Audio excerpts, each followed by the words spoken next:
Nah, untuk niat ini meskipun ia dasar, tapi dia punya dasar lagi. Niat tuh asas kan, dasar kan. Tapi si niat ini punya dasar lagi. Punya kayak orang mau bangun rumah tuh, kan pondasi. Tapi pondasi itu kan juga harus dibangun di atas tanah. Betul gak? Bikin pondasi di atas laut, terus di atas lumpur, ya goyang, bisa bertahan cuman berapa waktu aja, lama-lama hancur juga, gitu ya.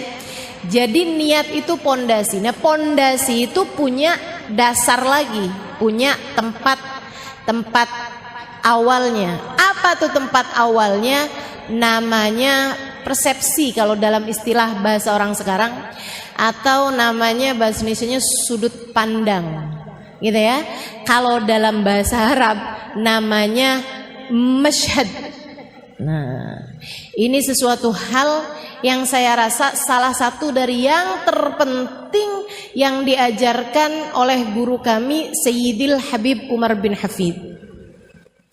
Dalam istilah kami para santri, seperti yang disampaikan Habib Umar bin Hafid, namanya masyhad.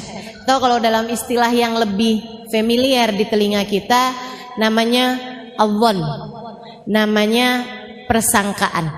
Ini yang katanya Nabi Muhammad sallallahu alaihi wasallam, khaslatan laisa fawqahuma syai'un minal khair, husnudzan billah wa husnudzan bi ibadillah, wa khaslatan laisa fihima syai'un minasyarr, su'udzan billah wa su'udzan bi ibadillah. Kata Nabi Muhammad, dua perkara, nggak ada lagi kebaikan lebih baik daripada dua perkara ini. Apa tuh Rasul? Dua sifat kata Nabi. Nggak ada lagi kebaikan lebih baik daripada dua sifat ini. Nggak ada sifat lebih baik daripada dua sifat ini, yaitu baik persangkaan kepada Allah yang pertama, yang kedua baik persangkaan kepada hambanya Allah. Nah, Nabi sebut lagi khaslatan laisa fawqahuma syai'un minasyarr. Dua sifat, enggak ada sifat lebih buruk lagi daripada itu. Apa tuh Rasul? Su'udzan billah, su'udzan bi ibadillah, buruk persangkaan kepada Allah, buruk persangkaan kepada Rasulullah. Itu. Jadi teman-teman saudara sekalian, hal paling mendasar dalam hidup kita adalah niat. Tapi si niat itu juga punya dasar lagi gitu. Orang bisa punya niat baik kalau punya hal ini nih. Orang punya niat jelek kalau dia punya ini juga. Apa itu? Persepsi, cara pandang, gitu ya. Dzunun, persangkaan. Makanya teman-teman saudara sekalian, hati-hati terhadap persangkaanmu. Hati-hati terhadap cara pandangmu. Hati-hati terhadap persepsimu. Tahu kalau saya boleh gampangin bahasanya, hati-hati terhadap sudut pandang, maksudnya adalah hati-hati dalam hidupmu terhadap fokusmu. Kamu mau fokusnya kemana? Karena hidup ini dengan segala macam permasalahannya itu seperti mata uang, selalu punya dua sisi, positif, negatif. Nah, kamu maunya fokusnya kepada yang mana? Gitu. Itu tuh akan melahirkan niat. Niat melahirkan tindakan. Tindakan melahirkan perbuatan. Perbuatan melahirkan kebiasaan. Kebiasaan melahirkan karakter dalam hidupmu, menjadikan hidupmu ini hidup yang kayak gimana gitu. Semuanya tuh bermula dari niat, teman-teman saya sekalian. Kalau teman-teman lihat Halimah Al-Idrus punya karakter. Apa karakter saya? Ustazah. Kan begitu? Halo?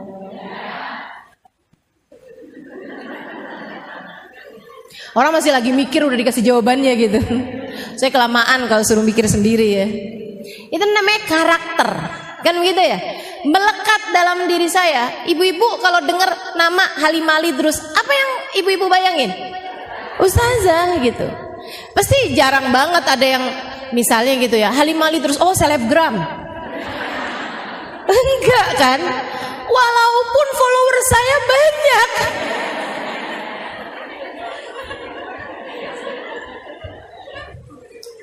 Walaupun follower saya di Instagram banyak, tapi nggak ada orang nyebut saya sebagai seorang selebgram.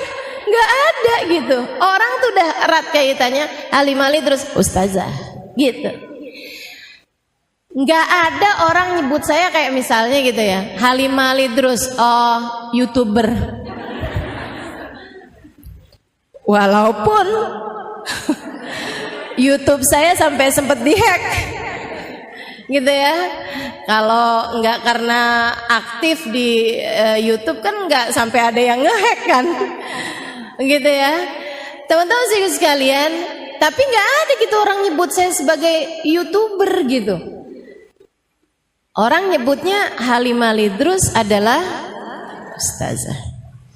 Itu namanya karakter.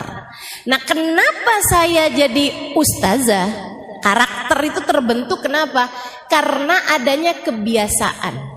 Apa kebiasaan saya? Mengajar. Iya kan? Kalau kebiasaan saya nyapu, orang gak akan sebut saya sebagai seorang selebgram, sebagai seorang ustazah gitu. Kalau kebiasaan saya adalah memasak misalnya gitu ya, saya bukan ustazah akan tetapi seorang koki. Bukan artinya saya nggak pernah masak, bukan artinya saya nggak pernah nyapu gitu ya, akan tetapi itu semua tidak menjadi sesuatu hal yang kebiasaan yang saya lakukan, kan begitu gitu ya. Karena saya punya kebiasaan mengajar, saya punya karakter ustazah, kan begitu. Nih ujungnya nih karakter ustazah. Nah, sebelum jadi sebuah karakter itu jadi kebiasaan dulu mengajar. Dari zaman kapan ustazah mengajar? Itu tadi tuh di Asofa aja 2003. Kurang lama apa saya ngajarnya. Dan itu bukan kali pertama saya ngajar di tempatnya Ustazah Fatimah Segaf nih teman-teman, yang waktu itu belum jadi ustazah gitu ya. Itu bukan kali pertama saya mengajar. Kapan kali pertama saya mengajar? Sebelum itu kapan? Tahun awal kali saya diminta mengajar itu justru oleh seorang perempuan yang saya rasa paling banyak mengubah hidup saya, Hubabah Nur bintil Habib Muhammad bin Abdullah Al-Haddar. Tahun 2000 doang.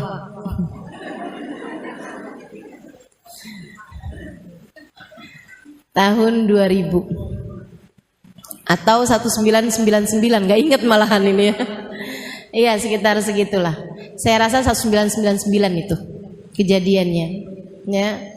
Saya ingat banget jadiannya, sama kayak halnya Kak Emma ingat saat saya pertama kali diminta untuk mengisi kajian di rumahnya gitu ya.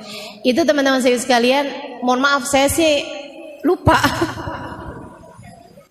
Saya lupa. Tapi kan setiap orang itu punya momen-momen tersendiri yang dia tidak akan pernah melupakan. Gitu kan ya? Teman-teman juga mungkin ingat pertama kali ketemu saya. Saya lupa. Enggak semua saya ingat pertama kali ketemu. Ustazah ketemu saya pertama kali kapan? Maaf ya. Lupa. Nah sekarang aja belum tentu ingat. Mudah-mudahan ingat semua ya. Ibu-ibu sekalian saya muliakan, saya ingat banget awal kali saya diminta mengajar.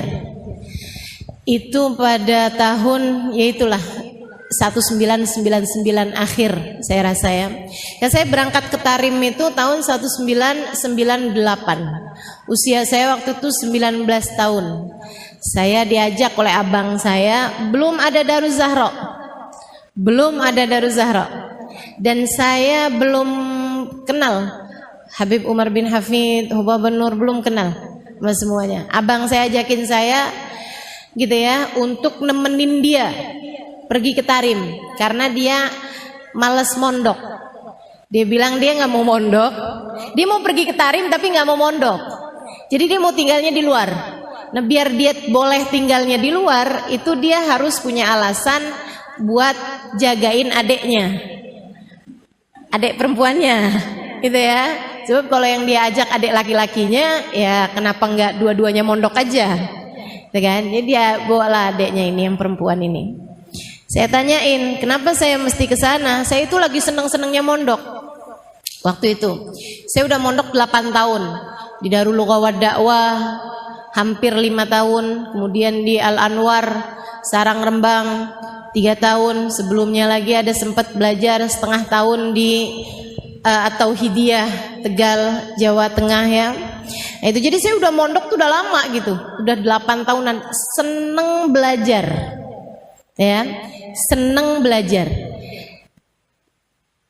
Itu tadi tuh, itu tuh ya, namanya itu karakter. Teman-teman saya sekalian, yang terbangun karena kebiasaan. Nah kebiasaan ini tadi terbangun karena awal mulanya adalah tindakan memutuskan diri untuk pesantren, gitu kan. Kemudian selama di pesantren saya punya kebiasaan belajar dan saya seneng sama kebiasaan tersebut. Lagi seneng-senengnya mondok di pondok pesantren, abang saya ajakin, udah memang mau lulusan itu ya. Dan saya juga nggak punya rencana mau pindah ke pondok mana atau mau ngapain gitu. Abang saya ajakin saya untuk belajar ke Tarim. Saya bilang, di Tarim ada apa bang? Iya sih, di Tarim tuh emang nggak ada pondok perempuan. Lah terus saya mau ngapain di sana? Saya nggak tahu juga ada apaan ya di sana ya gitu. Tapi kan kamu nanti bisa saya iniin, bisa saya rekamin kajian-kajian gitu ya. Dia bilang nanti kamu bisa dengerin gitu. Tapi kayak nggak menjanjikan gitu ya. Saya jadi di Tarim tuh ngapain ya? Kamu bisa cuciin baju saya, masakin saya. Itu kayak agak jadi TKW bukan? Kayak nggak menjanjikan gitu. Dia bilang udah kamu bawa aja kitab-kitab kamu, jadi nanti kamu bisa pelajarin di sana. Lah kalau mau buat pelajarin aja kenapa jauh-jauh ke sana ya? Tapi terus dia ada satu kata yang membuat saya jadi oke, saya mau gitu nemenin dia ke Tarim. Dia waktu itu bilang Tarim itu kotanya Faqihil Muqaddam Muhammad bin Ali Ba'alawi. Dan saya dari sejak kecil itu abah saya kalau habis selesai baca ratib haddad ada selalu beliau tambahin dengan doa, ya Rabbana yasir lana umurana bijahi Sayyidina Muhammad bin Ali Ba'alawi gitu. Teman-teman juga mungkin ya banyak sering dengar doa itu, terutama kalau abahnya suka baca ratib gitu, bapaknya atau suka hadir acara-acara pembacaan ratib. Ya Rabbana yasir lana umurana bijahi Sayyidina Muhammad bin Ali Ba'alawi. Akhirnya saya putuskan oke. Saya rasa kayaknya saya udah deket gitu sama Sayyidina Muhammad bin Ali Ba'alawi ya. Jadi akhirnya saya putuskan untuk baiklah bismillah yuk kita berangkat. Berangkat di sana beneran ternyata belum ada pondok pesantren perempuan gitu ya. Yang ada baru Madrasah Daruz Zahra. Tapi waktu awal saya ke sana itu ada 2 orang yang tinggal di dalam madrasah tersebut. Karena dia tinggal tempatnya jauh, jadi ada 2 orang Arab tinggal di sana. Dan jadi saya itu kalau boleh dibilang tinggal pertama di Daruz Zahra itu perempuan ketiga. Perempuan ketiga yang tinggal di Daruz Zahra ya. Dan juga perempuan pertama yang dari Asia yang tinggal di pondok pesantren Daruz Zahra. Bukan yang datang ke Tarim untuk belajar. Kalau yang datang ke Tarim untuk belajar, Ustazah Amirah duluan dari saya. Ustazah Amirah tuh di Tarim sebelum ada Daruz Zahra tuh. Makanya beliau tidak belajar di Daruz Zahra pondok pesantren, tapi belajar di Madrasah Daruz Zahra dan banyak tinggal bersama dengan guru kita, guru kami yaitu Hubabah Nur. Ya, makanya luar biasa tuh langsung sama Hubabah Nur, Ustazah Amirah itu. Teman-teman sih sekalian, saya pun mulai tuh sering datang ke Daruz Zahra gitu ya. Nggak ngerti pertamanya. Orang Arab itu ngomongnya, orang Arab Tarim ngomong bahasa Arabnya ini banget tuh. Aneh gitu. Bahasa Arabnya banyak diubah-ubah. Mungkin karena dia di pelosok juga ya, Arabnya bagian dalam gitu. Jadi ada lahjahnya gitu. Kalau kayak di Indonesia nih kayak orang Madura gitu, atau kayak orang mana gitu yang bahasa Indonesianya pun dirubah-rubah gitu kan. Logatnya apa semuanya jadi berubah gitu ya. Kayak orang Betawi deh. Orang Betawi kan bahasa Indonesianya juga orang bule gitu ya, yang masih belajar bahasa Indonesia aku kamu bingung. Dengerin orang Betawi ngomong kok nggak ada aku kamunya, nggak ada sama sekali gitu ya kita ya kalau ngomong orang Betawi sini gitu. Jadi mereka tuh aneh banget gitu. Bahkan bahasa isyarat aja beda loh orang Tarim itu. Masya Allah. Mereka tuh kalau bilang iya gini, kalau bilang enggak, ya ampun, aneh banget ya sih. Masya Allah. Teman-teman sekalian, habis setahun saya tinggal di Tarim, saya udah kayak setengah tahun belajar di Tarim, saya udah mulai bisa ngobrol sama orang-orang Arab sana ya. Padahal waktu itu saya udah ketika berangkat itu saya udah bisa baca kitab Gundul. Karena saya mondok 8 tahun di Indonesia, saya udah bisa baca kitab Gundul dari sejak sebelum berangkat ke Tarim. Tapi di Tarim tuh saya belajar bahasanya dari awal lagi, belajar bahasa Arab percakapan ya, bersama dengan mereka tuh dari awal lagi gitu. Dengerin kajian juga kayak dari awal lagi, kayak dari nol, bener-bener nggak ngerti gitu. Teman-teman sekalian, sampai terus dapat sebulan, mulai ada banyak kata-kata yang bisa saya pelajari gitu. Mulain lagi 2 bulan, 3 bulan, 4 bulan, 5 bulan, 6 bulan tuh saya merasa udah mulai bisa ngobrol ya sama orang Arab. Tapi kalau suruh ngajar ya masih susah juga gitu kan. Sampai kemudian kurang lebih dapat 11 bulan itu awal kali saya disuruh ngajar tuh sama Hubaba. Gara-garanya ada satu ustazah, salah satu ustazah yang Masya Allah, Ustazah Zainab Al-Khatib, pernah juga datang ke Jakarta beberapa tahun yang lalu. Nah itu beliau lagi ngajar. Saya seneng banget hadir kajian beliau sirah Nabi, sejarah Nabi. Itu dia bisa nyeritain detil-ketil tahun kejadian, waktu kejadian, nama-nama tempat, kota-kota, sama petanya tuh dia bisa gambarin kejadiannya tuh di daerah sini. Ini nih deketnya sama daerah sini. Itu luar biasa sekali ya kekuatan memorinya ya. Orang Arab nih memang nggak banyak dosa, makanya nginget-nginget sesuatu jadi cepet banget gitu. Orang kita nih kebanyakan dosa, gampangan lupa. Akhirnya teman-teman, ada satu waktu Ustazah Zainab ngajarin fikih. Nah nih, kalau urusan fikih itu saya memang waktu di Sarang Rembang di Al Anwar itu pelajaran paling banyak yang saya pelajari adalah fikih. Makanya teman-teman kalau belajar fikih dari saya nggak usah merasa kayak yang bener nggak sih ini ustazah nyampein, nggak usah, percuma. Kok lain ya sama yang diajarin sama siapa misalnya gitu ya, nggak usah teman-teman, nggak usah ngerasa yang bener nggak sih ini ustazah nyampein. Tenang. Kamu tinggal nanyain aja, ustazah itu adanya di kitab apa, itu pendapatnya ulama siapa gitu kan. Ya, saya akan mampu mempertanggungjawabkan semua apa yang saya sampaikan. Karena saya belajar fikih itu bukan sebentar. Saya itu nyaris hafal semua isi kitab I'anatut Thalibin ala Syarhi Fathil Mu'in, dan itu 4 jilid yang saya ketika sebut namanya teman-teman tahu aja kagak. Enggak, bukan saya mau meremehkan dirimu, enggak. Tapi udah kelihatan dari mukanya udah.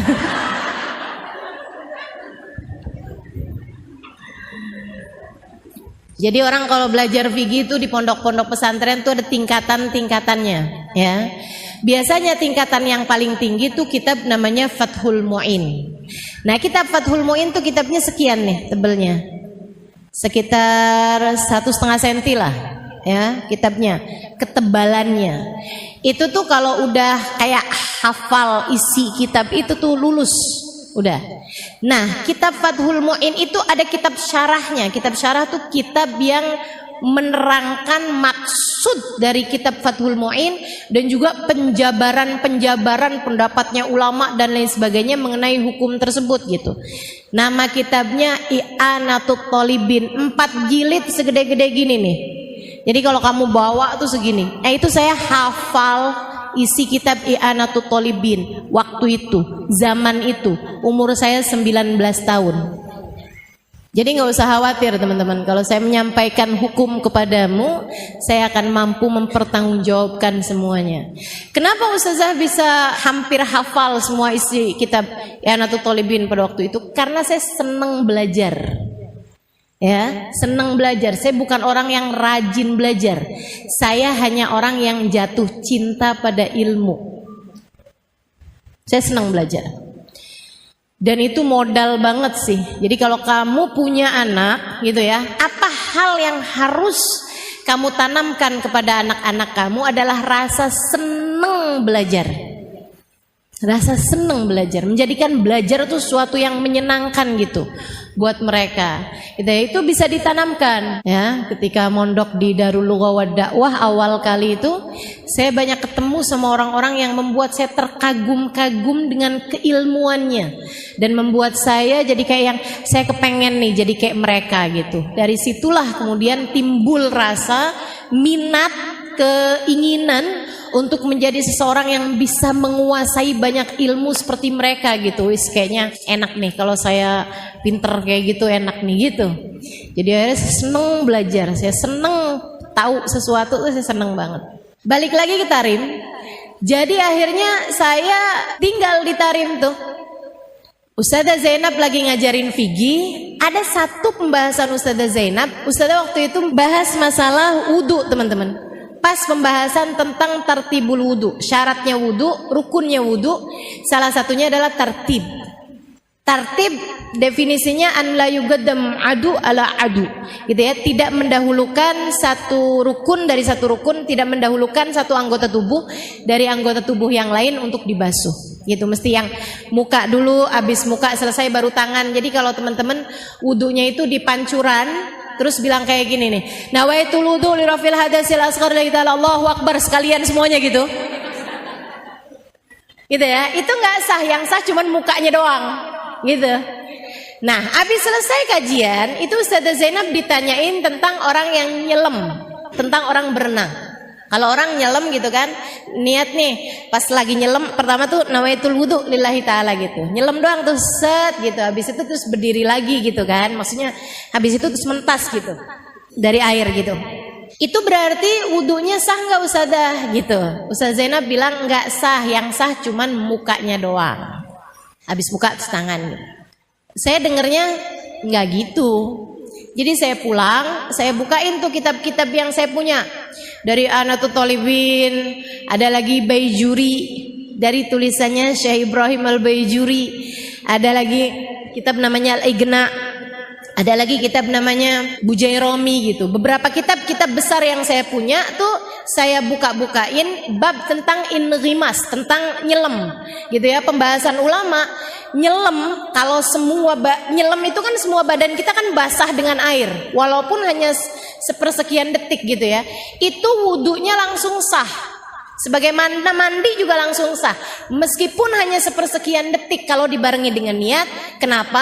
Karena katanya mereka sulut tertib bidaqaik, gitu ya, sudah hasil tertib itu walaupun dengan hanya sepersekian detik gitu, udah jadi tuh, udah cepet bila hadat gitu, udah jadi gitu. Itu pembahasan para ulama. Saya tulis semuanya tuh. Saya tulis pendapatnya para ulama di kitab ini gimana, pendapatnya para. Jadi semua pendapat-pendapat ulama tuh saya tulis. Jadi saya satu makalah mengenai hukum inghimas. Hukumnya menyelam tadi itu ya, dalam hal keabsahannya wudu. Besokannya saya kasih lah itu kertas itu tadi yang udah jadi kayak makalah berlembar-lembar kepada Ustazah Zainab. Saya udah kenal sama beliau sekitar setahunan ya. Jadi saya bilang, Ustazah, ada hal yang mau saya sampaikan mau Ustazah. Dia bilang apa itu Halimah? Buka gitu kan. Saya bilang ini. Beliau buka gitu. Terus dia baca gitu. Terus dia gini. Tilli katabti. Saya bilang iya. Dia bilang kamu yang nulis ini. Saya bilang haa. Tifahim tilli katabti. Dia bilang kamu faham nih yang kamu omongin, yang kamu tulisin kamu faham. Saya bilang iya. Kamu paham gitu yang kamu tulisin? Saya bilang iya saya paham. Terus beliau bilang begini nih, jazakillah khair, jazakillah khair. Dia tuh kayak sambil ngeliatin muka saya gitu, kayak yang ini iya nggak sih gitu ya. Saat itu usia saya masih 19-an tahun, ya hampir 20-an tahun ya. Dan saya itu kurus kering, bibir pecah-pecah, susah buang air besar, iklan larutan. Tapi emang saya kurus banget teman-teman sekalian. Berat saya waktu itu 38 apa gitu. Dengan setinggi ini ya, jadi saya benar-benar tulang berbalut kulit gitu. Saya sampai suka digodain sama abang saya. Kata abang saya, untung kamu nih punya kulit. Kalau nggak punya kulit tulangnya berantakan. Ya Allah, sian bener. Akhirnya besokannya pas waktu istirahat siang, dia bilang gini sama saya, Halimah dia bilang. Saya bilang lebek Ustazah Zainab. Dia bilang Halimah, Hubaba Nur da'atki. Hubaba Nur manggil kamu gitu. Kenapa nih ya? Kamu dipanggil Hubaba Nur. Kamu diminta buat datang ke rumahnya Hubaba Nur. Ya ampun, tuh saya deg-degan. Ada apa nih? Ya ampun, ada apa nih gitu. Saya datang ke tempatnya Hubaba Nur jam-jam 10-an ya, setengah 10 gitu. Saya masuk ke rumahnya. Di sana tuh rumahnya orang Arab tuh pintu masuk laki-laki sama pintu masuk perempuan tuh beda pintu. Jadi hati-hati kalau datang ke Tarim gitu ya. Datang ke rumahnya orang tuh jangan asal masuk pintu rumah gitu. Itu selalu mereka tuh sekecil apapun rumahnya, pintu masuk laki-laki sama pintu masuk perempuan beda-beda. Gitu. Jadi kamu jangan sampai keliru masuk pintu laki-laki, kamu yang malu. Gitu ya. Kalau laki-laki masuk ke pintu perempuan, nanti perempuan yang di dalam malu. Karena mereka mungkin nggak pakai kerudung gitu kan, namanya di dalam rumah kan gitu. Itu. Jadi akhirnya saya udah ketuk pintu masuk ke rumah Hubaba Nur. Baru saya ketuk terus Hubaba Nur bilang, "Udkhuli Halimah, udkhuli." Dia udah tahu rupanya saya yang datang gitu. Beliau lagi sarapan, saya dikasih juga sarapan beliau, terus beliau bilang kuli Halimah kuli. Habis itu Hubaba Nur bilang kayak gini sama saya, Halimah, kamu tahu kan, saya itu beberapa waktu yang lalu kehilangan seorang guru pengajar fikih. Dia dari mana gitu sebutin namanya Mang Baba, dan dia harus pulang. Saya sedih bener.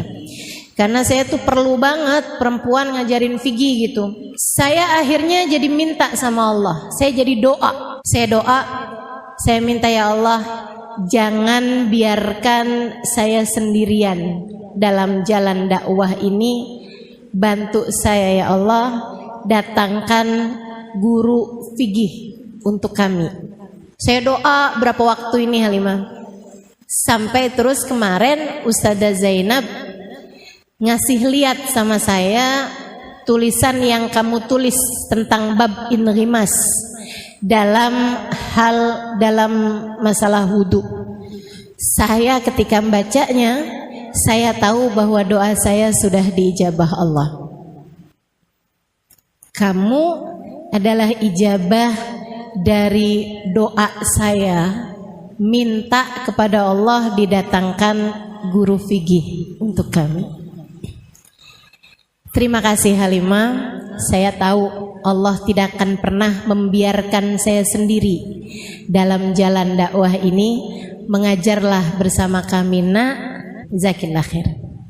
Saya saat itu rasanya ngerasa kayak yang ya Allah, ucapan beliau tuh sampai sekarang saya nggak lupa gitu. Kamu adalah ijabah doa saya. Saya tahu Allah tidak akan pernah membiarkan saya sendiri. Allah hadirkan kamu untuk kami agar kamu bisa bersama dengan kami membantu dakwah ini. Gitu. Saya tahu Allah tidak akan pernah membiarkan saya sendiri. Terima kasih Halimah, mengajarlah bersama kami. Itu teman-teman saya sekalian, menurut saya salah satu ucapan paling indah, salah satu di antara ucapan paling indah yang pernah saya dengar.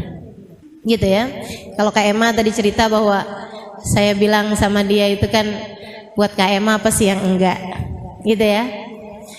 Buat Kak Emma apa sih yang enggak gitu. Waktu itu saya ngomong kayak begitu gitu.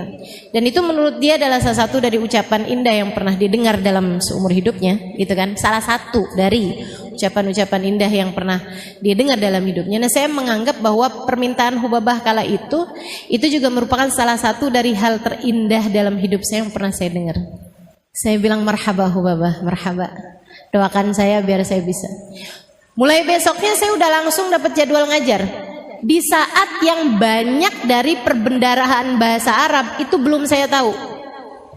Saya ingat banget, saya pernah menyampaikan mengenai syarat-syaratnya sujud. Di antara syarat sujud itu harus ada tahamul. Tahamul itu yang neken bagian kepalanya. Kalau kamu sujud kamu itu bisa dianggap sah kalau kamu itu sujud di atas sesuatu yang keras, gitu ya, bukan sesuatu yang sangat lentur banget gitu. Kamu nggak sah tuh sujud di atas sesuatu yang sangat empuk banget gitu, yang sampai kamu tuh nggak neken sama sekali gitu, kayak asal nempel gitu aja tuh nggak sah. Harus ada nekennya bagian kepala. Nekennya itu dengan definisi. Kalau sekiranya ada kerupuk, tuh kerupuknya patah, kerupuknya remek, gitu ya. Kerupuknya remuk, itu syarat sujud teman-teman saya sekalian. Nah itu saya waktu ngasih tahu sama teman-teman yang orang Arab, kan yang belajar nih kan madrasah masih kan. Ada orang-orang Indonesia, ada orang-orang mana juga yang pada berdatangan, ada orang Barat juga yang pada mulai berdatangan tahun itu. Tapi mayoritasnya orang-orang Arab. Nah, dan saya mengajarnya dalam bahasa Arab gitu kan. Saya nggak tahu bahasa Arabnya kerupuk. Saya bilang kalau ada sesuatu di tempat sujud kamu, itu kalau kamu teken dia pecah. Nah apa gitu kan? Apa ya? Zujaj katanya anak-anak ini, jadi main tebakan. Kaca, enggak sampai kaca. Ya ampun serem banget kalau syaratnya sujud harus mecahin kaca. Enggak sampai kaca saya bilang.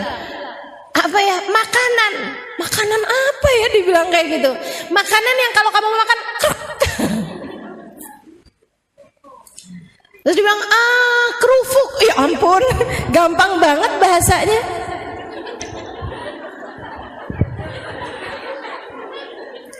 Tahu gitu kan, saya tinggal ngomong kerupuk mereka ngerti ya. Kerubu dia bilang gitu. Ya ampun, tinggal dirubah doang. Paknya jadi bak. Bahasa Arabnya kerupuk adalah kerubu.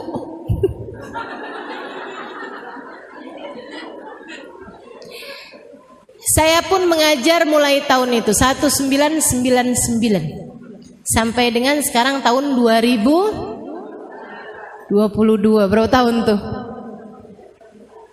Berapa tahun sih itu? 23 tahun. Saya udah ngajar 23 tahun. Masya Allah, Masya Allah. Kurang lama apa? Dari umur saya 20 tahun sampai umur saya sekarang 43 tahun. Teman-teman saya sekalian. Nah itu tuh kebiasaan sampai kemudian menjadi karakter. Kebiasaan itu diawali dengan tindakan pertama, kan begitu ya? Tindakan pertamanya adalah hari Hubabah Nur nyuruh, kemudian saya pun mulai mengajar. Nah, tindakan itu tuh teman-teman sekalian diawali dari niat. Niatnya sejak kapan? Sejak saya tamat SD. Ketika saya merasa bahwa saya belum tentu panjang umur, Meskipun ternyata persangkaan saya belum tentu panjang umur itu tidak terbukti, karena sampai sekarang saya masih hidup. Berarti umur saya kan panjang nih kan, udah sampai 43 gitu maksud saya. Ya nggak tahu kesananya masih panjang apa enggak, tapi saya menganggap bahwa umur saya sekarang ini berarti udah panjang. Saya udah hidup 43 tahun teman-teman saya sekalian. Udah panjang apa belum tuh? Panjang. Udah panjang menurut saya. Saya tuh dulu dari sejak SD, dari masih SD, saya selalu berpikir, saya tahu kalau saya punya kecerdasan lebih daripada teman-teman saya di SD. Ya, belum tentu dari kamu, belum. Tapi dari teman-teman saya sekelas di SD, saya punya kecerdasan lebih daripada mereka, sehingga saya selalu jadi bintang kelas. Saya nggak pernah kesulitan untuk belajar waktu itu. Saya jadi merasa bahwa saya ini kayaknya bisa belajar apa aja deh. Saya bisa belajar kedokteran, jadi saya bisa jadi dokter.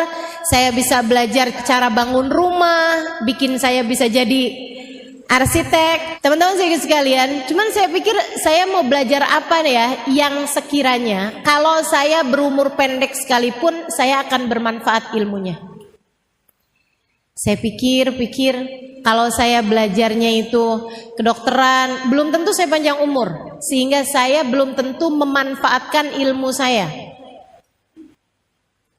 Kan panjang waktu belajarnya. Dan pula kalau saya ternyata mati sebelum jadi dokter, ilmunya jadi sia-sia. Saya pengen belajar sesuatu yang andai pun saya umurnya pendek, dalam kubur tuh saya nggak nyesel. Yang nggak lain nggak bukan, saya harus belajar ilmu agama. Dengan ilmu agama membuat saya jadi tahu menjalani kehidupan tuh mesti kayak gimana. Jadinya nanti di dalam alam kubur saya nggak nyesel. Gitu maksud saya. Ya kan?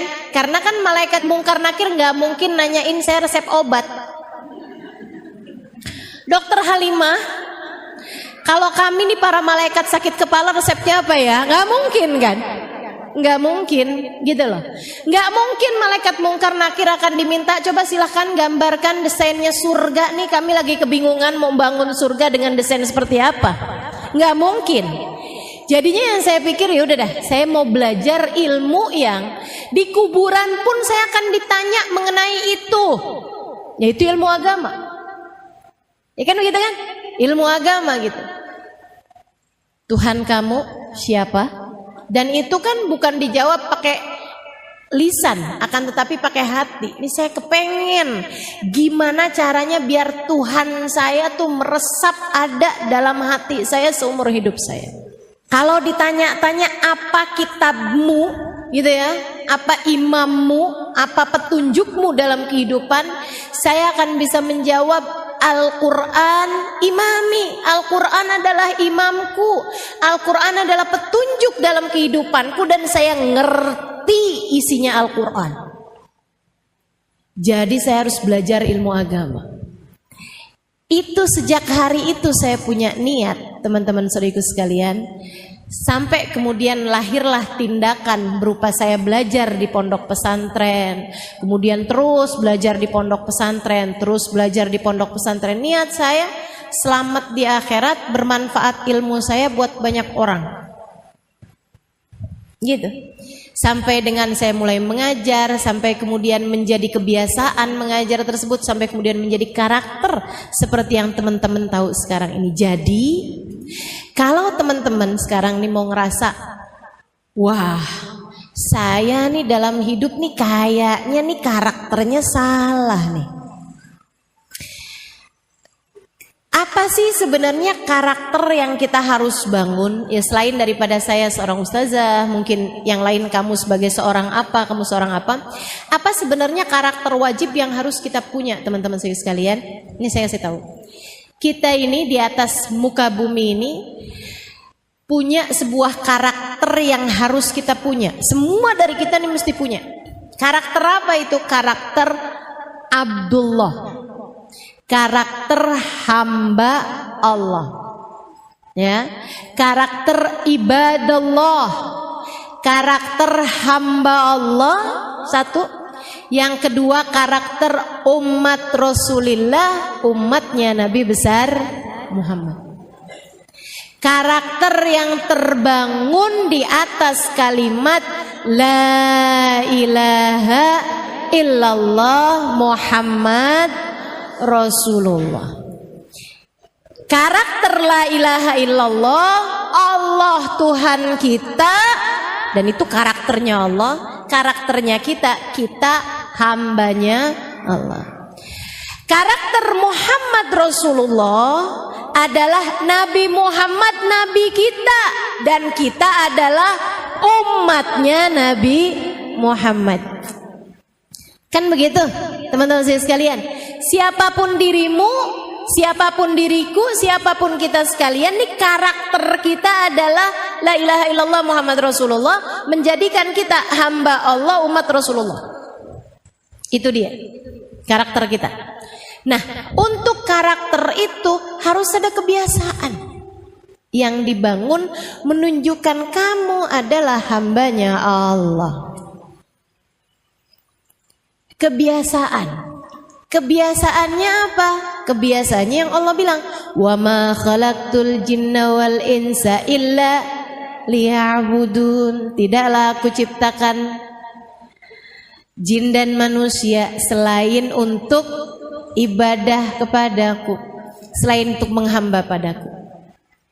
Jadinya karakter kamu sebagai hambanya Allah dibangun di atas kebiasaan, yaitu ibadah.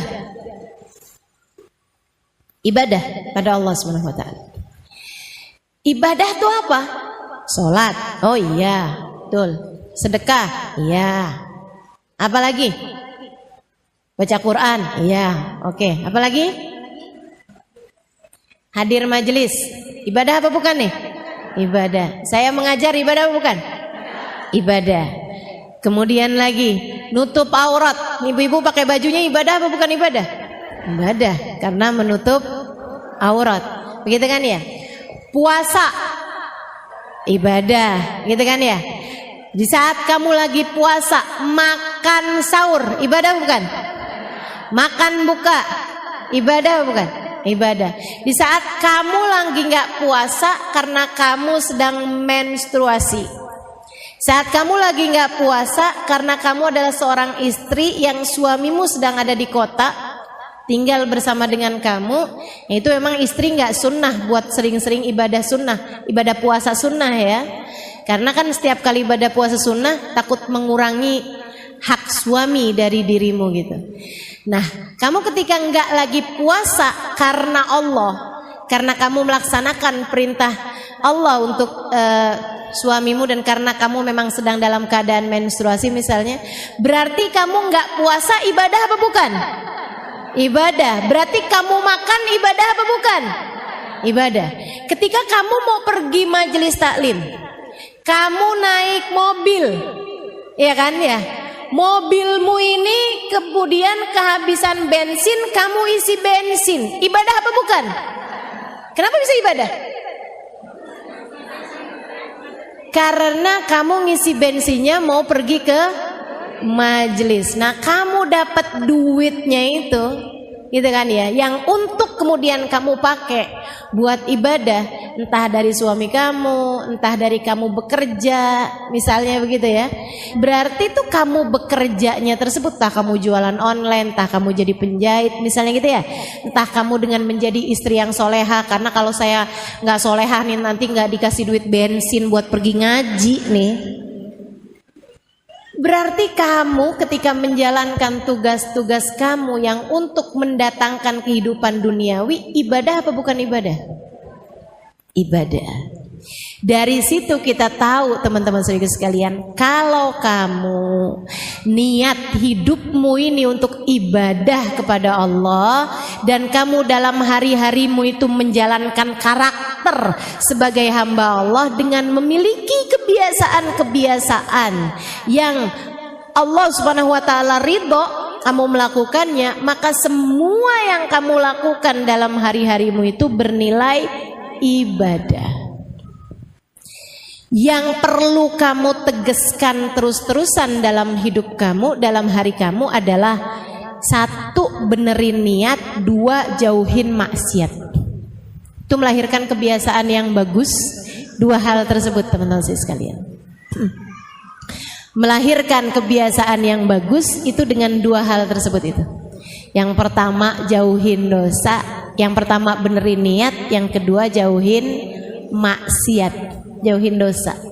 Gitu ya. Dua hal itu kalau kamu kerjain terus-terusan gitu. Semua yang kamu kerjain tuh bisa jadi taat. Semua yang kamu kerjain bisa jadi ibadah, dan itu enaknya jadi hambanya Allah. Kamu jangan kirain di hari akhirat nanti yang bakalan menuhin timbangan amal pahalamu tuh cuman sholat, sedekah gitu ya, hadir majelis ilmu, puasa, baca Quran gitu. Enggak, salah teman-teman saya sekalian. Kalau kamu mau tahu yang bisa menuhi timbangan amal kebaikanmu tuh semua hal. Kamu makan bisa ada pahalanya, kamu mandi bisa ada pahalanya, kamu pakai baju ada pahalanya, kamu beli bajunya ada pahalanya, kamu pakai kaos kaki ada pahalanya, kamu beli kaos kaki ada pahalanya, kamu masak ada pahalanya, kamu cuci piring ada pahalanya, kamu nyapu ada pahalanya, kamu buka tirai pagi hari ada pahalanya, kamu ngapa-ngapain bahkan kamu nafas tuh bisa berpahala semuanya teman-teman saya sekalian. Itu dengan syarat, satu kamu bagusin niat, dua kamu jauhin maksiat, kamu jauhin dosa. Semua yang kamu kerjakan bisa ketulis di dalam catatan amal ibadah kamu nantinya.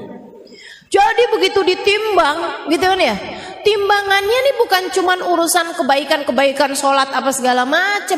Nah kalau urusannya kayak begitu pahala kita dikit loh. Betul apa enggak? Ibu kalau yang ditimbang di timbangan amal kebaikan tuh cuman sholat, emang kamu sholat berapa rakaat? Berapa lama sholatnya tiap hari? Hitung dah coba. Sholat duhur 5 menit, sholat asar 5 menit, sholat maghrib 3 menit, gitu ya. Sholat isya 5 menit, sholat subuh 2 menit. Hitung tuh coba. Ya ampun, gak nyampe 25 menit. Artinya gak nyampe setengah jam dari 24 jam waktu yang Allah berikan kepadamu.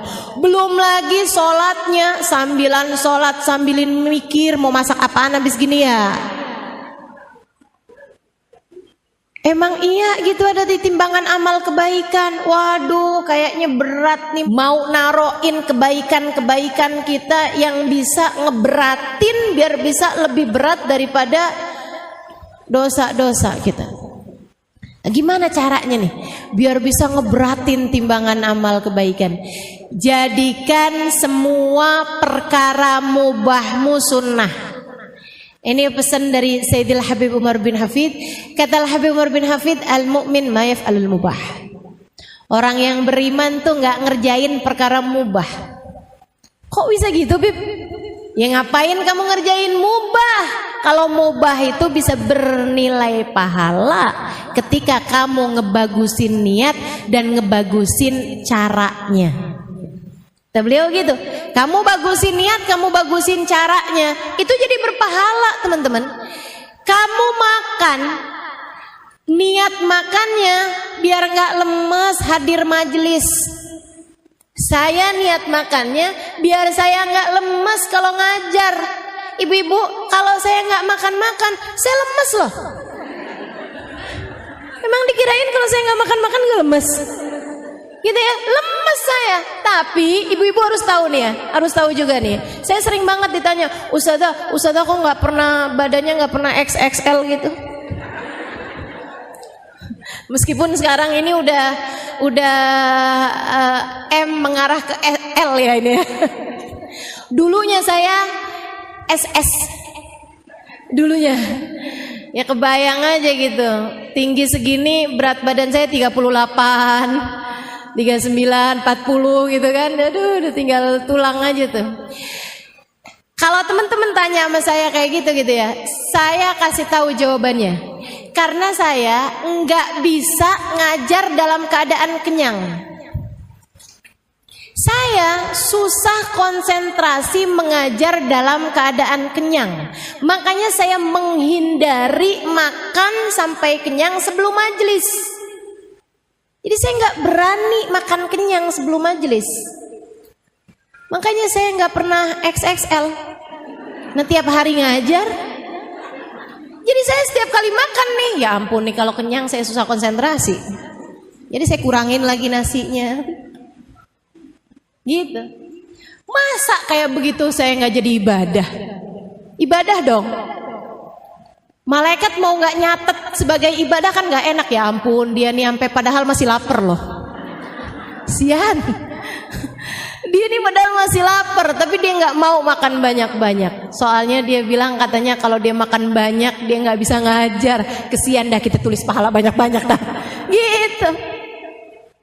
Teman-teman cikgu sekalian yang saya muliakan, kalau kamu nggak makan, kamu lemas. Kamu makan, makanmu bernilai ibadah. Karena kamu niat dengan makan tersebut biar nggak lemes ngerjain taat. Apalagi kalau makan kamu itu ditambah dengan adab-adabnya makan. Adabnya makan yaitu tadi, sebelum kenyang udah berhenti. Adabnya makan pakai tangan kanan. Adabnya makan sambil duduk, nggak sambil berdiri, gitu kan ya. Adabnya makan diawali dengan bismillah, diakhiri dengan hamdalah, dikunyah dengan baik makanannya, kan gitu ya. Kemudian kan kita juga makannya nih ngindarin yang nggak jelas kehalalannya. Mau kelihatan seenak apapun, kalau ternyata itu adalah BABI, kita nggak akan mau sentuh, betul apa enggak? Wih, kelihatannya enak banget, ya ampun. Wih, enak banget nih. Ini daging apaan nih? Sapi? Bukan, Mbak. Apaan ya? Tapi ini babinya babi halal, Mbak. Kenapa kok bisa halal? Disunat. Babinya disunat. Masya Allah. Teman-teman cikgu sekalian yang saya muliakan, jadi kan kita udah menghindari dosa. Kita buat makan nih nggak ngambil yang bukan hak kita. Kita kerja dengan cara yang halal untuk mendatangkan uang untuk kita beli makanan tersebut. Bukan hasil korupsi, bukan hasil nilang, bukan hasil ngambit duit di saku suami. Kita dapetin makanan tersebut dengan uang halal. Kita beli pakai uang halal makanannya. Makanannya halal. Kita makannya dengan adab-adab yang disunahkan oleh Nabi Muhammad. Niat makannya biar enggak lemes untuk mengerjakan ibadah kepada Allah. Pahala, teman-teman. Kamu makan berpahala dan dosa-dosa berguguran dari tubuhmu itu. Makanannya jadi sumber energi kebaikan. Makanya kalau kamu bilang saya kok berat banget ya mau mengerjakan kebaikan gitu, kamu liatin makananmu tuh mungkin ada yang haram. Apanya yang haram ya? Mungkin bukan makanannya haram, tapi dapatnya dari hasil yang haram. Hati-hati teman-teman, coba liatin aja di sekeliling. Yang pada korupsi, yang pada jadi pejabat tapi yang dolim sama rakyat, gitu ya. Atau yang jadi, mohon maaf, yang jadi polisi tapi suka nilang orang, gitu kan ya. Bu, bukan apa masalahnya? Ada nggak orang yang ditilang ikhlas? Jarang loh. Betul apa enggak? Alhamdulillah kena tilang. Ya Allah, seneng banget, saya mau ngasih polisi. Ada yang begitu? Nggak ada, nggak pernah lihat saya. Mesti orang tuh kalau udah ketemu ini kan polisi kan, astagfirullah, kok deg-degan ya rasanya ya. Apakah ini yang dinamakan jatuh cinta? Masya Allah. Nggak ada yang ikhlas tuh, kalaupun juga ngeluarin duit, ya ampun, nggak ada yang ikhlas. Udah apalagi ditambah dengan hadis ar-rashi wal murtashi finnar, yang nyuap dan yang disuap masuk neraka. Serem banget, serem banget. Jadi teman-teman sekalian yang saya muliakan, kalau uangnya itu hasilnya halal, insya Allah semuanya bakal gampang ngerjain ketaatan. Makanya kalau kamu mau benerin hidup kamu tuh, salah satu dari yang harus kamu benerin biar taat yang dikerjakan adalah penghasilannya juga mesti halal. Teman-teman sekalian, liatin aja di sekeliling kamu. Kalau ada orang berpenghasilannya haram, apalagi pakai judi, apalagi pakai pinjol, pinjaman online tuh, kamu pikir nggak haram? Ini mana dia nih yang suka pinjol nih? Ya ampun, buka YouTube sekarang iklannya pinjaman online semua. Astagfirullah, astagfirullah. Riba teman-teman. Dan riba itu dosa, satu dari dua dosa yang Allah ancam dalam Al-Quran. Kalau kamu nggak berhenti, aku perangi, kata Allah. Nih jangan main-main sama urusan riba. Ayo nih, mana dia nih, emak-emaknya nih, yang suka kredit panci, yang suka hutang-hutang online nih, pinjaman online atau pinjaman berbunga, pinjam uang di bank, pinjam uang yang dijanjikan inian ya, apa sih namanya, bunga gitu. Teman-teman saya sekalian tuh haram tuh. Dan jangan main-main teman-teman saya sekalian. Haramnya bukan dosa kecil, tuh dosanya gede. Sampai katanya para ulama, salah satu dari dosa-dosa tertinggi yang bisa dipastikan pelakunya matinya tidak husnul khotimah. Dalam Al-Quran, saya baca nih di Quran nih. Oh, saya baca Quran dan insya Allah banyak yang ngerti artinya. Saya baca Quran. Di dalam Quran hanya ada dua dosa loh yang disebutkan sama Allah. Kalau kamu nggak berhenti, aku perangi kamu, kata Allah. Fa ilam tantahu fa'danu biharbin minallahi ta'ala wa rasulih. Kalau kamu nggak berhenti, aku ajak kamu perang. Orang diperangin sama Allah tuh gimana ceritanya bisa menang? Orang diperangin sama Allah tuh hancur sehancur-hancurnya hidupnya teman-teman. Dosa apa itu Ustazah? Yang pertama dosa ngebunuh Nabi. Yang namanya orang tuh dosa paling gede ngebunuh Nabi. Udah kebayang kayak apa dosanya? Nabi diutus sama Allah malah dibunuh sama dia. Orang yang ngebunuh Nabi Saleh, orang yang ngebunuh Nabi Daud, orang yang ngebunuh Nabi Zakaria, orang yang ngebunuh nabi-nabinya Allah Subhanahu wa taala, nabi dibunuh sama mereka. Itu teman-teman dosanya. Waduh, udah nggak kebayang deh, udah nggak kebayang. Dosa paling gede yang pernah ada di atas muka bumi ini ngebunuh nabi, kan begitu. Nah Allah bilang selain ngebunuh nabi ada satu dosa lagi yang Allah bilang kamu nggak berhenti aku perangi, kata Allah. Apa itu? Riba.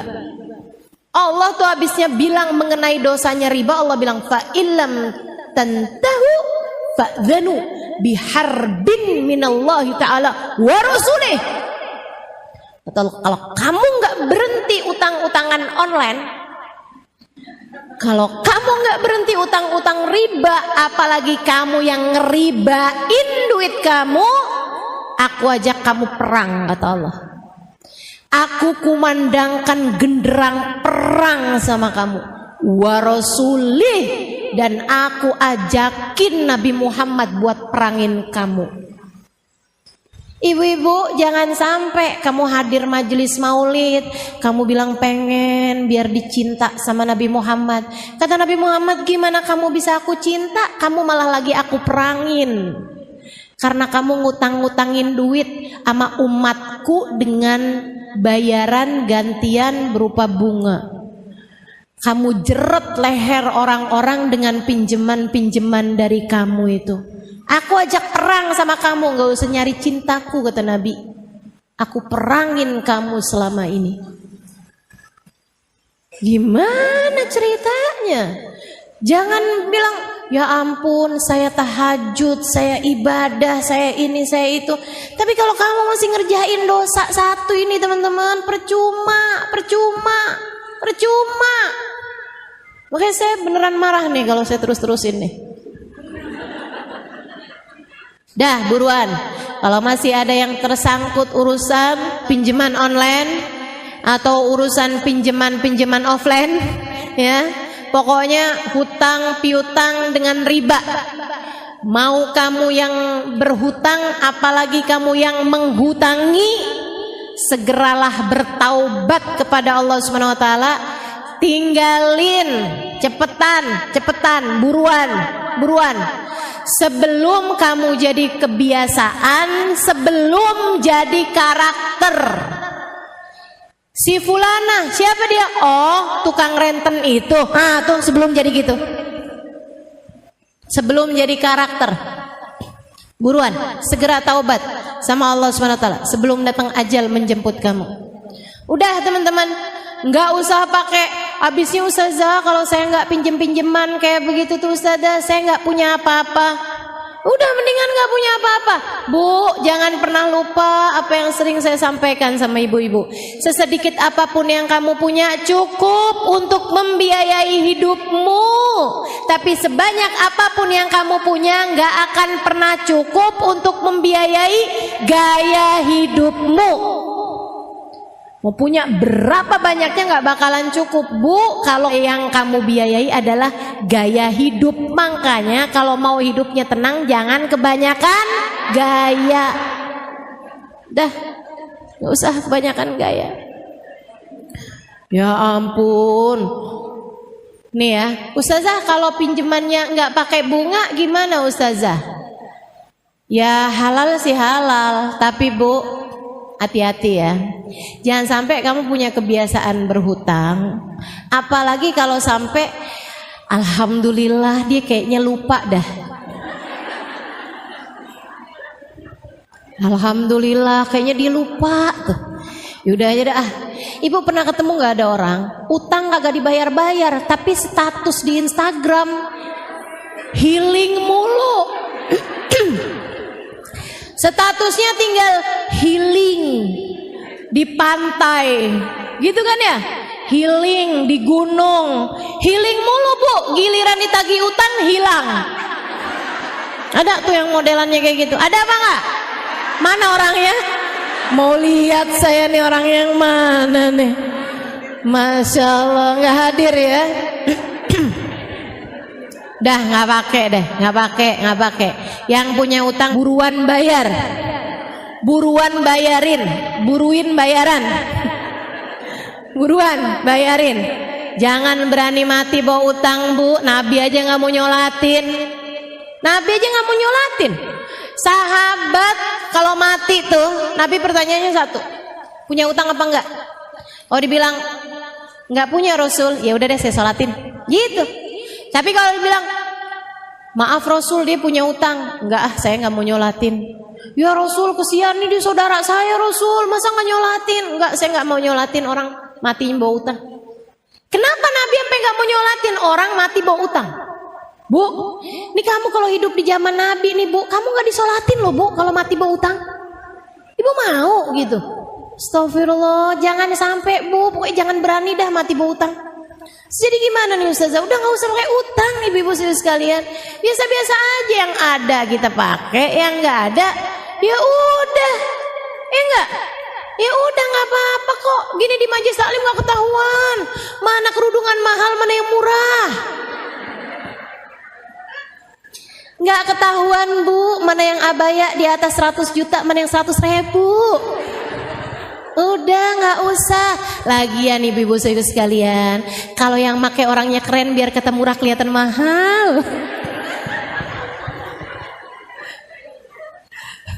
Maksud saya bukan saya, tapi ada orang-orang biar kata pakainya barang-barang murah juga kelihatannya mahal. Ya Bu ya, salah satunya saya.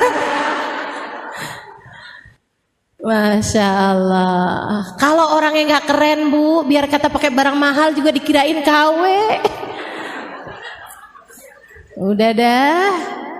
Ya Bu ya, nggak usah kamu jadikan tampilanmu sebagai nilai hidup kamu. Nggak di situ nilai hidupmu. Nilai hidupmu ada para karakter kamu sebagai hambanya Allah, sebagai umatnya Rasulullah. Jadi teman-teman saya sekalian, Habib Umar bin Hafid bilang, orang mukmin nggak ngerjain barang mubah. Ingat-ingatin saya, orang mukmin nggak ngerjain barang mubah. Apatah lagi makruh, apatah lagi haram. Mubah aja enggak kok kita. Gitu. Kenapa orang mukmin nggak ngerjain barang mubah? Karena di saat dia mengerjakan perbuatan mubah sekalipun, niatnya bagus, adabnya bagus, sehingga dia berpahala semuanya. Ya. Dan itu semuanya tuh kebiasaan yang dilahirkan dari perbuatan yang dilahirkan dari awal tindakan itu semuanya bergantung dari niat. Nah, si niat ini nih berdasar dari perspeksi, berdasar dari masyhad, berdasar dari sudut pandang. Maka ibu-ibu kalau pengen ngebenerin hidup, benerin niatmu. Dan kalau kepengen ngebenerin niatmu, maka benerilah cara pandangmu. Makanya kenapa ngaji penting, membuatmu tahu harus memandang dengan cara bagaimana. Gitu. Kenapa ngaji penting? Membuat kamu bisa ngerti cara memandang sesuatu, Bu. Gitu ya, Bu ya? Yang mesti dibenerin tuh ibu-ibu sekalian. Sekarang gini deh. Kamu punya suami. Nih ya, buat para istri yang punya suami nih kan. Nih kamu nih, kalau kepengen ngebenerin rumah tangga kamu gitu, bukan dengan cara kamu ngebenerin fisik kamu gitu. Oh, saya kepengen ngebenerin rumah tangga nih biar suami nggak kemana-mana. Jadi saya harus berpenampilan dengan tampilan yang bagus. Karena hidung saya ini belum mancung, saya sepertinya perlu buat nambahin. Iya. Buat nambahin apaan di hidung jadi biar agak sedikit lebih mancung, filler sana, filler sini, tarik benang, sulam alis, sulam bibir, kemudian tanam bulu mata gitu ya. Pulang-pulang keluar dari salon, jangankan orang lain, suaminya sampai nggak kenal. Siapa ini? Enggak gitu, Bu. Bukan juga dengan kamu memperbaiki tampilan-tampilan. Waduh, ini harus, ini rumah harus ininya harus di dicat ulang ini apa? Enggak perlu. Apalagi dengan memaksakan diri, ini rumah tangga jadi bagus kalau kita punya mobil, kalau kita punya rumah bagus, kalau kita punya rumah yang ada halamannya, biar saya nggak perlu healing jauh-jauh, saya cukup dengan keluar rumah aja, saya dengan memandang kebun-kebun di belakang rumah saya. Lah itu perlu berapa miliar buat kamu mewujudkannya? Ibu-ibu saudariku sekalian, bukan itu yang perlu kamu benahi, Bu, bukan. Kamu ingin membenahi rumah tanggamu, benahi niat dalam berumah tangga, benahi sudut pandang terhadap sesuatu. Benahi niat. Apa niatnya? Saya berumah tangga buat ibadah. Saya berumah tangga ini buat ibadah. Saya jadi istri dia, saya mau nyari pahala. Bukan mau nungguin transferan. Saya jadi istri dia ini bukan untuk dicintai dengan sepenuh hatinya, bukan. Akan tetapi untuk biar saya diridhoi sama Allah Subhanahu wa taala, pemilik dia. Pemilik suami saya. Nih Bu, kalau kamu udah nyari Allah, Allah bakalan bikin hati hamba-hamba terpaut padamu. Itu kamu gak usah khawatir. Itu kamu gak usah. Kamu dapetin Allahnya, Allah bakalan kasih semuanya. Anak-anak soleh-soleha, suami cinta sama kamu, saudara sayang sama kamu. Kalau kamu dapet